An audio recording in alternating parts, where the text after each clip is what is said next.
തദ്ദേശ തെരഞ്ഞെടുപ്പുമായി ബന്ധപ്പെട്ട നടപടിക്രമങ്ങളെല്ലാം പൂർത്തിയായതായി സംസ്ഥാന തെരഞ്ഞെടുപ്പ് കമ്മീഷണർ എ ഷാജഹാൻ. ആകെ 75,643 സ്ഥാനാർത്ഥികളാണുള്ളത്.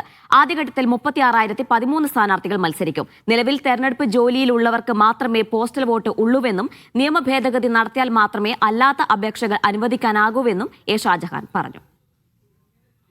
അങ്ങനെ സംസ്ഥാനത്താകെ 75,643 കാൻഡിഡേറ്റ്സ് ആണ് നിലവിലുള്ളത്.